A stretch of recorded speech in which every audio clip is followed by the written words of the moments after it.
Bienvenue dans cette nouvelle exploration en profondeur. Aujourd'hui, on s'attaque à un sujet qui donne littéralement le vertige. C'est peut-être le plus grand mystère de l'histoire humaine, la conscience. Bonjour. Et ouais, un sujet massif, vraiment massif. Exactement. Et pour guider notre discussion, on va plonger dans une source absolument fascinante.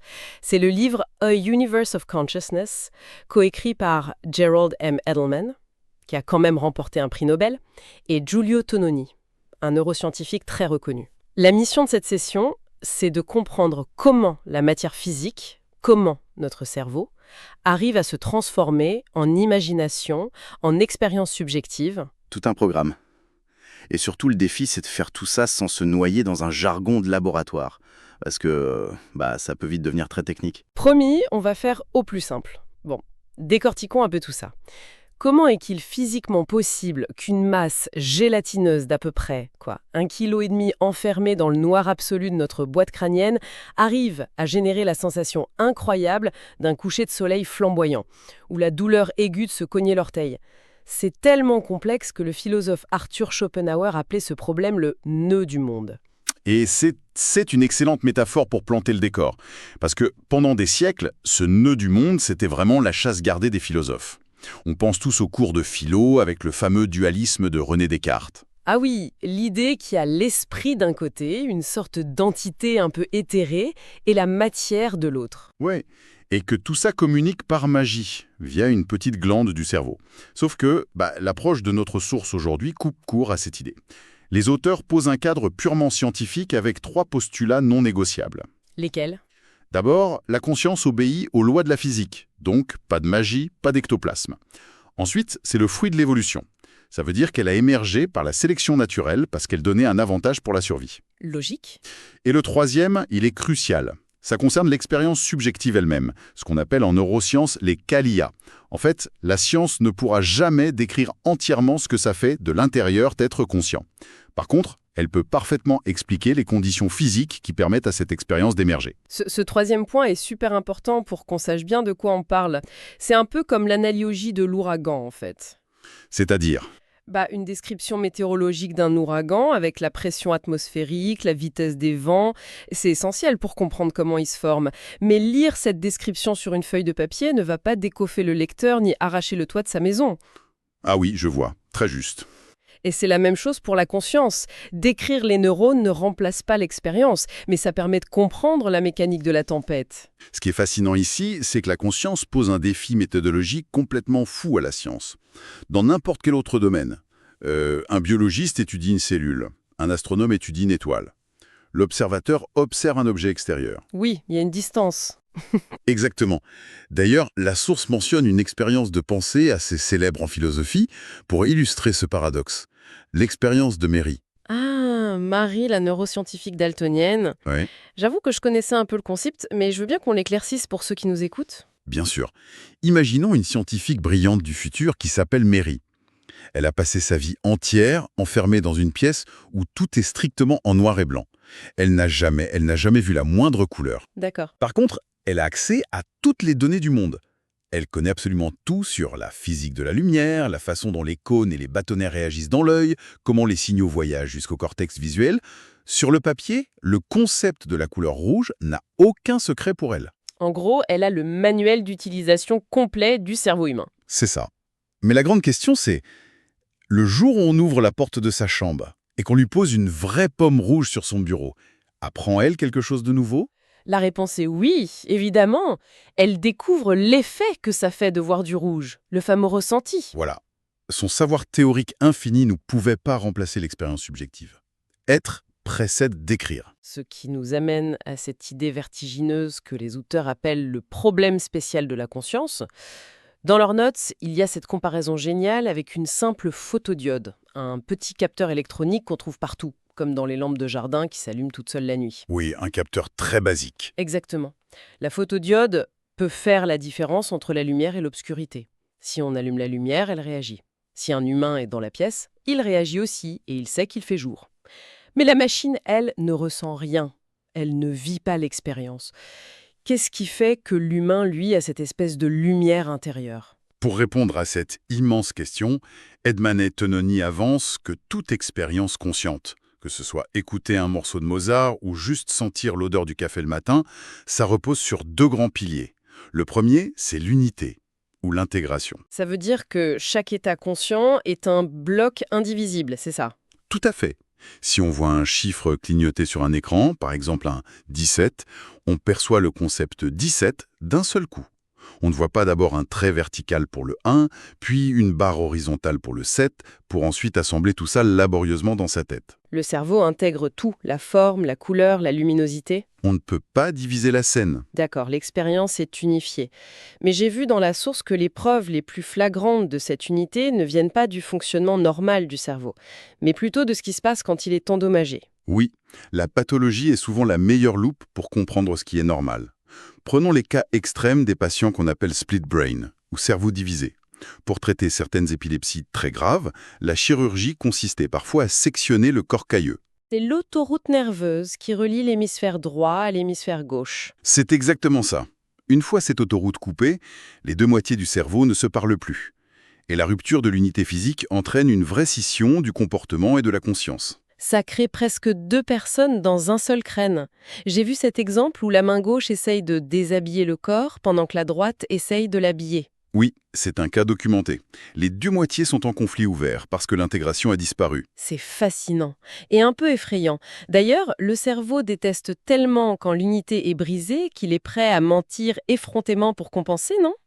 La source utilise des termes médicaux assez lourds comme héminégligence ou anosognosie. Des mots complexes, or des phénomènes hallucinants. L'héminégligence arrive souvent après une lésion dans le lobe pariétal droit. La personne perd purement et simplement la conscience de la moitié gauche de son monde. Pas seulement la vue, mais le concept même de gauche. Voilà. Sauf que le cerveau a horreur du vide. La personne ne voit pas un écran noir à sa gauche. Sa conscience rafistole la réalité pour recréer une unité factice. Donc si on demande à cette personne de dessiner une fleur, que se passe-t-il? Elle va dessiner le cœur de la fleur, la tige et uniquement les pétales de droite. Et pour elle, le dessin est parfaitement complet. Si elle lit le mot football au centre d'une page, elle lira seulement ball. Et c'est là qu'intervient l'anosognosie, c'est ça, le fait de nier le problème. C'est ça. Le patient niera farouchement avoir un problème. Sa conscience unifiée est persuadée que le monde a toujours été comme ça. C'est ici que ça devient vraiment intéressant. L'unité est donc un besoin vital. Mais c'est seulement la moitié de l'équation. Le deuxième pilier abordé dans la source, c'est la différenciation, qu'on appelle aussi la capacité d'information. Et il faut préciser que l'information ici n'est pas vue comme un journal télévisé. C'est au sens purement mathématique, la capacité à réduire l'incertitude. L'unité seule ne fait pas la conscience, en fait. Un mur de briques est très unifié, mais il n'est pas conscient. C'est un point fondamental. Pour qu'il y ait conscience, il faut que cet état unifié soit incroyablement informatif, c'est-à-dire qu'il représente un choix ultra spécifique. Essayons d'imager un peu ça. Quand on participe à une expérience dans un labo et qu'on regarde simplement un écran noir sur lequel apparaît le chiffre 1, l'acte de voir ce 1 a l'air bête comme chou. Ouais. Mais en réalité, cet instant conscient est un miracle d'exclusion. En percevant ce chiffre, on a implicitement conscience d'une infinité de choses qui ne sont pas en train de se passer. On sait qu'on n'a pas faim, qu'il n'y a pas d'alarme incendie qui hurle, qu'on n'est pas en train de nager dans l'océan. C'est tout le principe. Chaque perception est une sélection parmi un répertoire de milliards de possibilités. C'est la différence majeure avec un appareil photo numérique. Comment ça ? Si on prend un appareil photo, même de très haute résolution, chaque pixel de son capteur réagit à la lumière. Mais le pixel en haut à gauche s'allume de façon totalement indépendante du pixel en bas à droite. L'appareil photo enregistre des millions de petites données isolées, mais il ne fait aucun lien entre elles. Il a l'information, mais il n'a pas l'intégration. Exact. Le cerveau humain, au contraire, ne se contente pas d'allumer des récepteurs visuels dans son coin. Il intègre tout le paysage en un instant et il choisit un état global parmi des milliards d'autres états possibles. C'est le mariage parfait entre l'intégration totale et la différenciation extrême. C'est ce cocktail unique qui génère la richesse de notre conscience. Alors la question inévitable, c'est comment le cerveau arrive-t-il à faire ça concrètement? Comment cette masse de matière traite-t-elle l'information? Et je pense que la première étape de la source, c'est de détruire un mythe extrêmement tenace. On l'entend partout. Le cerveau est un super ordinateur. pourquoi les auteurs rejettent-ils cette métaphore de façon aussi catégorique? Tout simplement parce que c'est une analogie trompeuse au niveau de sa structure. Un ordinateur, ça fonctionne avec des algorithmes rigides, des lignes de code parfaites et un processeur central qui donne le tempo. Si on coupe un fil dans un ordinateur, il plante. Alors que le cerveau, c'est plutôt une jungle chaotique. Totalement organique. On parle d'environ 100 milliards de neurones connectés par 1 million de milliards de synapses. C'est un fouillis inimaginable. À tel point qu'aucun cerveau sur Terre n'est câblé exactement comme un autre. Même chez de vrais jumeaux? Même chez eux. Ils partagent le même ADN, mais l'expérience de la vie sculpte un réseau synaptique complètement différent pour chacun. Donc pas de processeur central, pas de code informatique. Non. Si l'on relie cela à une perspective plus globale, la source détaille 3 grandes architectures dans cette jungle. La première, le cœur du réacteur, c'est le système thalamo-cortical. C'est un maillage tridimensionnel hyper dense entre le cortex et le thalamus, c'est ça? Exactement. Et c'est là que réside la perception et la conscience. La deuxième architecture, ce sont les appendices, le cervelet par exemple. Et le ganglion de la base, je crois que c'était mentionné, ils servent à quoi concrètement? Ce sont des chaînes de neurones parallèles à sens unique. L'information entre, subit un traitement rapide et ressort. C'est l'architecture parfaite pour les automatismes inconscients, comme faire du vélo ou taper sur un clavier. Et la troisième architecture? Les systèmes de valeurs.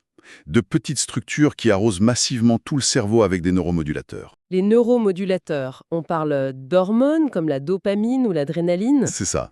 Ils agissent comme une alerte générale. Quand un événement crucial se produit, positif ou négatif, ces systèmes diffusent leurs produits chimiques comme un immense filet, pour dire à tout le réseau « Attention, ce qui vient de se passer est important, il faut retenir la leçon ». Mais le vrai secret de ce système central thalamo-cortical, l'ingrédient magique de l'évolution, c'est un mécanisme que les auteurs appellent la réentrée. Oui, un concept fondamental. Et attention, ce n'est pas une simple boucle de feedback comme dans un thermostat. C'est un échange frénétique de signaux en parallèle dans les deux sens entre des millions de neurones en temps réel. Pour visualiser un peu ce concept abstrait, j'aime beaucoup l'analogie du quatuor à cordes bizarre qu'on trouve dans la source. Ah, cette métaphore illustre parfaitement l'idée d'une coordination sans chef d'orchestre. Voilà, imaginons 4 musiciens. Il n'y a pas de chef pour donner la mesure, ils n'ont même pas de partition. S'ils se mettent à jouer, ça devrait être une cacophonie totale. Mais on ajoute une règle. Ils sont reliés entre eux par des centaines de fils invisibles. Des fils physiques. Oui, dès que le violoncelliste lève un peu le coude, le joueur d'alto ressent une tension physique, son mouvement est dévié, ce qui tire sur le fil du premier violon, etc. Par ces ajustements constants et réciproques, une harmonie finit par émerger du chaos. Il n'y a pas de centre de commandement, mais une mélodie cohérente née des connexions.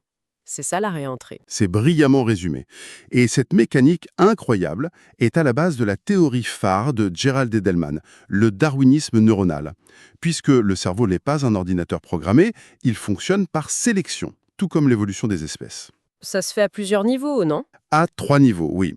D'abord, au stade fœtal, les connexions se font au hasard, créant une diversité anatomique folle. Ensuite, la sélection par l'expérience. L'adage dit « les neurones qui s'activent ensemble se lient ensemble ». Plus on vit des choses, plus on renforce certains circuits. Et le troisième niveau, c'est la réentrée qui synchronise tout ça en temps réel. Exactement. Alors, qu'est-ce que tout cela signifie au fond, Everest? Pour vraiment comprendre, regardons de près ce qui se passe quand la conscience apparaît ou quand elle s'en va. Prenons l'apprentissage. La première fois qu'on essaie d'apprendre un morceau de piano ou même de jouer à un jeu vidéo comme Tetris, l'effort demandé est monumental. Il faut penser consciemment à chaque doigt. Voilà. Et si on observe le cerveau avec un scanner PET à ce moment-là, c'est un vrai feu d'artifice. Des zones très vastes et éloignées s'illuminent, le cerveau entier est mobilisé. Mais une fois l'action maîtrisée après des semaines de pratique, L'activité cérébrale globale s'effondre, elle se localise drastiquement. ça se réduit à un petit groupe d'experts locaux qui gèrent ça en mode automatique. En fait, la conscience agit comme une sorte de PDG. Le grand patron intervient quand il y a une crise ou un apprentissage complexe, et une fois la procédure établie, le PDG délègue la tâche à des employés inconscients et passe à autre chose. Ce qui est fascinant, c'est que ce fameux PDG a un certain retard à l'allumage. La source s'appuie sur les expériences de Benjamin Libet. Il a montré qu'un stimulus, comme une petite décharge sur la peau, active les neurones presque instantanément. Logique. Sauf que, pour que la personne ressente consciemment ce stimulus, pour qu'elle puisse dire « aïe », l'activité neuronale doit se maintenir en boucle via la réentrée pendant environ 500 millisecondes, une demi-seconde. Une demi-seconde. Mais c'est énorme à l'échelle du système nerveux. Ça veut dire qu'on vit notre vie avec un décalage par rapport à la réalité. On vit dans le passé. D'une certaine manière, oui.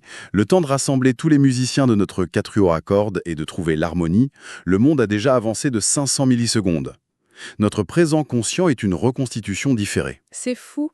Mais alors, la question inverse. Que se passe-t-il quand on perd conscience? Je parle d'une vraie perte, comme le sommeil profond ou une crise d'épilepsie, les fameuses absences. Intuitivement, on a l'impression que la prise est débranchée. On pourrait le croire, mais la réalité neurologique est tout autre. Et c'est peut-être la plus grande leçon ici. Pendant le sommeil profond, le cerveau consomme presque autant d'énergie qu'à l'état de veille. Et lors d'une crise d'épilepsie, il est même en hyperactivité totale. Donc le cerveau n'est pas inactif. Pas du tout. La différence, ce n'est pas la quantité de neurones qui tirent, c'est comment ils tirent. Un changement de partition, en gros? C'est ça. Pendant une crise d'épilepsie, des millions de neurones se mettent à tirer de façon parfaitement synchronisée. On observe de grandes ondes, très régulières. Tous les neurones déchargent en même temps, font une pause et recommencent. C'est comme si, pour reprendre le quatuor à cordes, tous les musiciens arrêtaient de jouer subtilement et se mettaient à taper violemment sur la même corde, tous au même rythme. Boum, boum, boum. C'est très unifié, mais l'information, la diversité, tout a disparu. Le cerveau est bloqué sur une seule note assourdissante. Et à cet instant précis, la conscience s'évanouit. La conscience exige la complexité. Dès que le cerveau devient trop homogène, il perd sa capacité à différencier l'information. Notre expérience du monde est donc un équilibre ultra fragile entre l'harmonie globale et le chaos des détails. Eh bien, ça remet les idées en place. Faire ce grand tour d'horizon avec ces auteurs nous amène à une vision vraiment rafraîchissante. La conscience n'est pas une aura magique, mystique. Ce n'est pas non plus un organe caché sous le crâne. C'est un processus, un événement purement physique et dynamique. Une danse privée où des millions de neurones se synchronisent en une fraction de seconde grâce à la sélection naturelle. C'est la méthode que la nature a trouvée pour que la matière apprenne à rêver. Cela soulève une question cruciale. Une réflexion finale fascinante tirée de ses sources. Laquelle? Si la conscience est viscéralement liée à la biologie, à ce désordre organique où aucun cerveau n'est identique, où les connexions se font par sélection darwinienne, qu'en est-il des systèmes d'intelligence artificielle actuels? Ils reposent sur un design déterministe, des algorithmes rigides. Ah oui, le fameux mythe de l'ordinateur, mais cette fois pour de vrai. Absolument. Alors, est-ce que ça veut dire que l'IA, peu importe la puissance de ses puces, ne serait jamais capable de développer une véritable conscience? Se pourrait-il que nos machines restent à tout jamais de simples photodiodes surdéveloppées, capables d'imiter la compréhension, mais vides de toute lumière intérieure? C'est un paradoxe vertigineux pour l'avenir de la technologie. Une réflexion profonde à garder en tête pour quiconque s'émerveille devant son smartphone ou devant le quotidien. Il suffit de prendre un instant, la prochaine fois qu'on regarde le ciel ou qu'on entend une mélodie, pour réaliser le miracle physique délirant qui est en train de se jouer dans notre propre tête. Un grand merci à tous ceux qui nous ont rejoints pour cette plongée dans les mystères de l'esprit. Gardez cette curiosité intacte et à très vite pour de nouvelles découvertes.